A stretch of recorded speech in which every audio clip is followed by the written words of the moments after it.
बिजली कभी अपने घर में आलू मटर वाले चावल बना रही थी। बबली कबूतरी बिजली कभी की पड़ोसन थी। बबली कबूतरी का बेटा अपनी माँ से कहता है, मम्मा, बिजली आंटी अपने घर में आलू मटर वाले चावल बना रही हैं। मेरा भी बहुत दिल चाह रहा है खाने को। जाइए, आप आंटी से मुझे आलू मटर वाले चावल ला दीजिए। अरे बबलू बेटा, आपको किसने बताया? मम्मा, मुझे जुगनू ने बताया है। ठीक है बबलू बेटा, तुम घर पर ही बैठो, मैं अभी बिजली से चावल लेकर आती हूँ। बबली कबूतरी अपने घर से निकलती है और बिजली कभी के घर जाती है। बिजली बहन, मेरा बबलू भी आलू मटर वाले चावल मांग रहा है, मुझे 1 प्लेट चावलों की दे दो। ना ना कबूतरी, मैं तो किसी को 1 चम्मच भी चावल नहीं दूंगी। न जाने कहाँ से आ गई हो मुंह उठाकर। बिजली, तुम भी तो हर दफा मुझसे कुछ न कुछ तो मांगने आती हो। अगर आज मैं चावल लेने आ गई तो क्या हो गया? चल चल निकल मेरे घर से, कहा ना मेरे पास चावल नहीं है। तो ठीक है, कभी कभी दोबारा मेरे घर ना आना। फिर बबली कबूतरी वहाँ से चली जाती है। चिड़िया अपने घर के बाहर बैठी हुई थी। बबली कबूतरी चिड़िया के पास जाती है। बहुत बुरी है, बहुत बुरी है ये काली कवि। क्या हुआ बबली बहन, आप इतने गुस्से में क्यों हैं? वो काली कवि हर समय मुझसे कुछ न कुछ लेने आ जाती है। आज मेरे बबलू का मन कर रहा था चावल खाने को। जब मैं उससे लेने गई तो उसने मुझे वहाँ से निकाल दिया। बबली बहन, आपको तो पता है उस कवि का, वो किसी को कुछ नहीं देती। आलू मटर वाले चावल की खुशबू तो फैली हुई है। मेरी मीना भी जिद कर रही थी, इसलिए मैं भी आलू मटर वाले चावल बना रही हूँ। आप बबलू को लेकर यहाँ ही आ जाएं, हम सब मिलकर आलू मटर वाले चावल खाएंगे। मम्मा मम्मा, क्या चावल बन गए हैं? नहीं जुगनू बेटा। बिजली, और कितनी देर लगेगी? बादल, मैं नदी से पानी ले आऊं, फिर हम सब मिलकर आलू मटर वाले चावल खाएंगे। बिजली कभी नदी से पानी भरने चली जाती है। जुगनू कौवा चुपके से रसोई में जाता है। मैं थोड़े से चावल खा लेता हूँ, मम्मा को नहीं बताऊंगा। ऐसा कहते हुए जुगनू कौवा से ये आम का पेड़ छोटा था, तब से मैं इस पेड़ को पानी दे रहा हूँ, और अब जाकर ये काला कौवा इस पेड़ पर कब्जा करने आ गया है। तोते भैया, ऐसे लड़ाई मत करो, आप चलो, आप मेरे साथ चलो। हम मैदान से जाकर दाना खा लेंगे। आप ये आम का पेड़ इस कौवे को ही दे दें। गंदा कौवा, दुष्ट कौवा, एक दिन रोगे, बहुत पछताओगे, देख लेना। फिर तोता मानो चिड़िया के साथ चला जाता है। बादल कौवा आम के पेड़ से सारे आम तोड़ता है और अपने घर की ओर चला जाता है। अरे बादल पति जी, आज तो तुमने कमाल कर दिया, कितने सारे आम ले आए हो। जल्दी बताओ, कहाँ रखूं? बहुत भारी है। सारे घर में तो भोजन ही भोजन है। अच्छा तुम ऐसा करो, इस आम को उस अलमारी पर रख दो। काले कौवे ने कुछ चुरा कर, कुछ छीन कर और कुछ इकट्ठा करके अपने पूरे घर को अनाज से भरा हुआ था। तोते से छीन कर लाया हूँ ये आम। पति जी, बहुत अच्छा किया, वो मोटी चोंच वाला मुझे बहुत बुरा लगता है। बादल जी, सुना है उस कबूतर की मकई की फसल भी तैयार है। हाँ, तुम चिंता ना करो, कल मैं वहीं जाऊंगा। अगले दिन बादल कौवा एक थैला लेकर कबूतर के मकई के खेत में जाता है और वो जाकर मकई के भुट्टे तोड़ने लगता है। तभी कबूतर भी वहाँ आ जाता है। अरे ओ काले कौवे, ये मकई क्या तेरे बाप की है? हो, नहीं, गंदी आंखों वाले, ये मकई तो तेरे बाप की है, इसलिए तो मैं तोड़ रहा हूँ। रोक सकता है तो रोक ले। चल चल भाग यहाँ से, आया बड़ा गुंडा कहीं का। फिर बादल कौवा कबूतर को नीचे गिरा देता है और उसके ऊपर बैठकर उसे अपनी चोंचों से मारने लगता है। बचाओ बचाओ, कोई मुझे बचाओ। कबूतर को मारने के बाद बादल कौवा मकई से भरा हुआ थैला उठाता है और अपने घर की ओर चला जाता है। बहुत भारी है, जल्दी बताओ बिजली, कहाँ रखूं? अब तो घर में जगह नहीं बची है। अच्छा, पहले बताओ तो क्या है इसमें? इस थैले में मकई के भुट्टे हैं, अभी अभी कबूतर के खेत से लाया हूँ। वहाँ संदूक पर रख दो। फिर बादल कौवा वो मकई से भरा हुआ थैला संदूक पर रख देता है। बिजली कभी प्यार से अपने पति से कहती है, बादल, ये जो 3 दिन पुराना अनाज है, ये तुम कल अपनी माँ को दे आना। हाँ हाँ ठीक है। और साथ ही बिजली का भी कहती है। और मकई मेरी माँ को बहुत पसंद है, कल मैं जाकर अपनी माँ को मकई दे आऊंगी। ना ही मैं अपनी माँ को 3 दिन पुराना दाना दूंगा और ना ही तुम अपनी माँ को ये मकई दोगी। ये सुनकर बिजली का भी चुप कर जाती है। मुझे अनाज भोजन जमा करने का बहुत शौक है। तुम देखना, एक दिन मेरे घर में दाना रखने को जगह कम पड़ जाएगी। वो दिन तो आने ही वाला है, जरा देखो तो हर तरफ अनाज ही अनाज है। एक बूढ़ी चिड़िया कपो के दरवाजे पर आती है। बिजली का भी दरवाजा खोलती है। कभी बेटी, मैं बहुत भूखी हूँ, मुझे खाने के लिए एक दाना दे दो। चले भाग बुढ़िया, मेरे पास तुम्हें देने के लिए एक भी दाना नहीं है। बेटी काफी, मैं देख रही हूँ तुम्हारा घर तो अनाज से भरा हुआ है, बस मुझे एक दाना ही दे दो। सुना नहीं, चल भाग यहाँ से। फिर बिजली का भी गुस्से में उस बूढ़ी चिड़िया को धक्का दे देती है। वो बूढ़ी चिड़िया दूर जाकर गिरती है। कभी याद रखना, ये दाना और भोजन ही तुझे लेकर डूबेगा।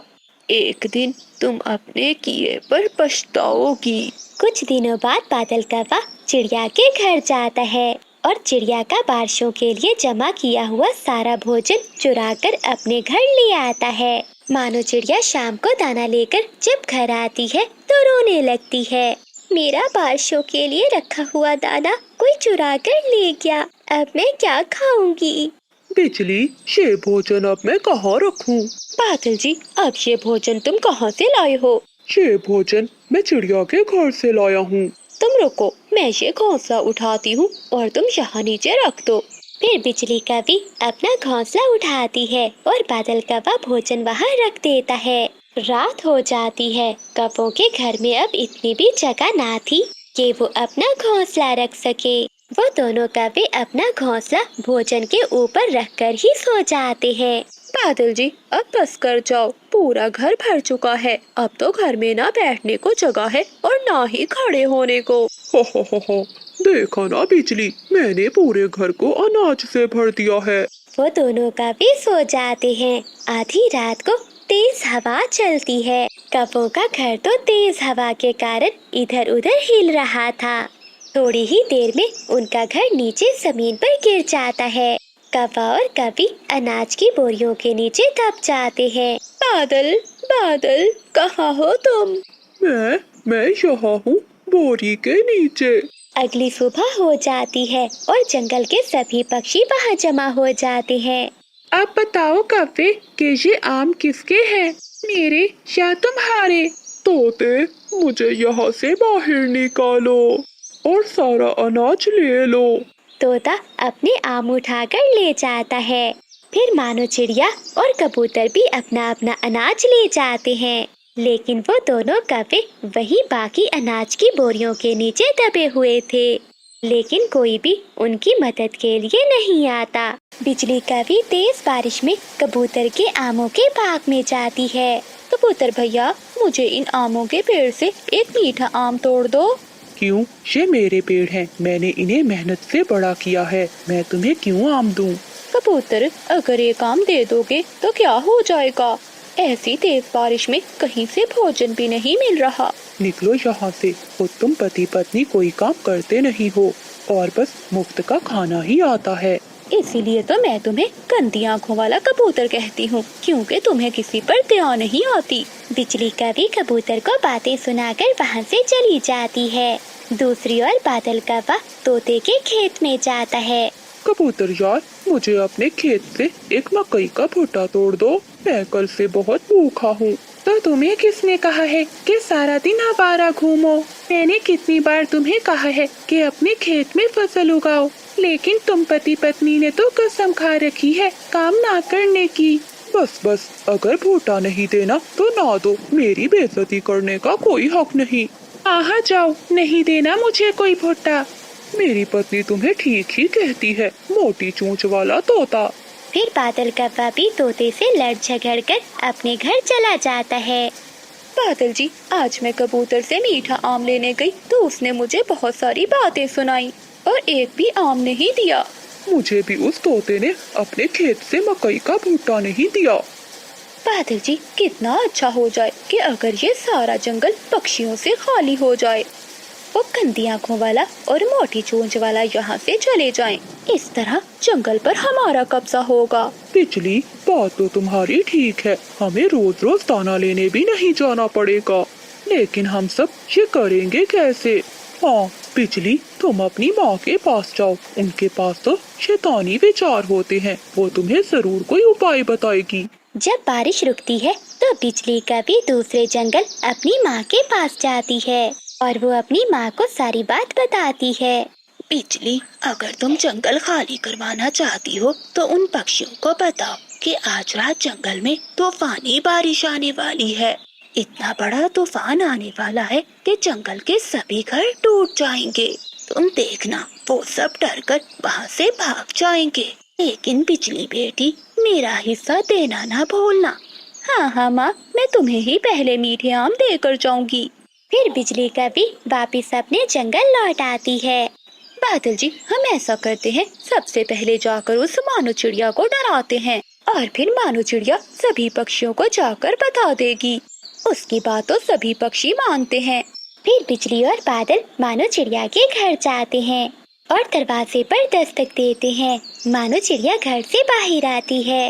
अरे क्या हुआ बिजली और बादल, आप यहाँ? मानो बहन, क्या तुम्हें नहीं पता कि आज रात जंगल में क्या होने वाला है? नहीं बिजली बहन, क्या होने वाला है? रात को जंगल में बहुत बड़ा तूफान आने वाला है। मैं और बिजली अपना सामान बांधकर यहाँ से जाने वाले हैं। लेकिन आप दोनों को ये किसने बताया? हमें मौसम का संदेश देने वाला पक्षी बता कर गया है। तुम भी अपना सामान बांध लो और बाकी पक्षियों को भी बता दो। हाँ चिड़िया बहन, जितनी जल्दी हो सके सब यहाँ से चले जाते हैं, वरना सभी मारे जाएंगे। ये सुनते ही मानो चिड़िया जल्दी से कबूतर के पास जाती है। कबूतर भैया, जल्दी से अपना सामान बांध ले, रात को जंगल में तूफान आने वाला है। चिड़िया बहन, अभी अभी तो मेरे खेत में मकई के भुट्टे लगे हैं, मैं अपनी फसल को छोड़कर कैसे जा सकता हूँ? कबूतर भैया, जान ज्यादा कीमती है, जब तूफान खत्म होगा तो हम वापस लौट आएंगे। फिर मानो चिड़िया तोते के घर जाती है और वो तोते को सारी बात बताती है। चिड़िया बहन, मेरा घर बहुत मजबूत है, कुछ भी नहीं होगा।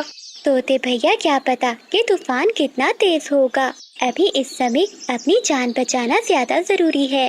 फिर मानो चिड़िया अपने घर चली जाती है। सभी पक्षी अपना अपना सामान बांधने लगते हैं। शाम होने से पहले पहले वो सभी जंगल खाली कर देते हैं। बिजली और बादल भी बाकी पक्षियों के साथ वो जंगल छोड़ने का नाटक करते हैं। जैसे ही बाकी पक्षी दूसरे जंगल की ओर चले जाते हैं तो बिजली और बादल तुरंत अपने जंगल की तरफ लौट आते हैं। बादल जी, मुझे नहीं पता था कि इन पक्षियों को बेवकूफ बनाना कितना आसान है। आधा काम तो उस चिड़िया ने ही कर दिया, सभी पक्षियों को जंगल से निकाल दिया। हाँ बिजली, अब तो सारा जंगल हमारा है। वो पति पत्नी अपने घर से निकलते हैं और कबूतर के बाग में जाकर मीठे मीठे आम खाने लगते हैं। इतने मीठे आम तो मैंने अपनी जिंदगी में कभी नहीं खाए। वो गंदी आंखों वाला सारे आम खुद खाना चाहता था। कितना मजा आएगा बादल जी, जब वो जंगल लौटेगा तो उसके पेड़ पर एक भी आम नहीं होगा। बिजली, उस तोते ने भी मेरी बहुत बेइज्जती की थी, चलो उसके खेत से भी भुट्टे खाते हैं। फिर वो दोनों तोते के खेत में जाते हैं और जी भर कर भुट्टे खाते हैं। शाम को वो अपने घर में आकर सो जाते हैं। रात होते ही जंगल में बहुत तेज तूफान आ जाता है। जंगल में बहुत तेज हवाएं चल रही थी और साथ में बहुत तेज बरसात भी हो रही थी। तेज हवा के कारण पक्षियों के घर जोर जोर से हिलना शुरू हो जाते हैं। दोनों कपों की आँख खुल जाती है। बिजली, यहाँ तो सच में तूफान आ गया है, हमारा घर तो जोर जोर से हिल रहा है। बादल जी, बारिश भी बहुत तेज है, हम तो उड़कर किसी सुरक्षित जगह पर भी नहीं जा सकते। तेज हवा के झोंके से उनका घर नीचे आकर गिरता है। कपों को इतना समय भी नहीं मिलता कि वो अपने घर से बाहर निकल सके और वो दोनों ही घर के साथ नीचे दब जाते हैं। वो दोनों फूट फूट कर रो रहे थे। बादल जी, अगर यहाँ कोई पक्षी होता तो हमारी मदद करता, लेकिन हमने तो सभी पक्षियों को यहाँ से निकाल दिया। बिजली, हमें हमारे किए की सजा मिली है। मानो चिड़िया और बिजली कभी इंसानों की बस्ती की ओर जाती हैं। वो दोनों एक पेड़ पर बैठ जाती हैं। उन दोनों के सामने एक हलवाई की दुकान थी। हलवाई अपनी दुकान पर गरम गरम गुलाब जामुन बना रहा था। लगता है इन पक्षियों का भी गुलाब जामुन खाने का मन कर रहा है। मैं इन्हें एक गुलाब जामुन दे देता हूँ। चाचा हलवाई एक गुलाब जामुन उठाकर थोड़ी दूर रख देता है। पक्षी पक्षी, ये खा लो, ये तुम्हारे लिए है।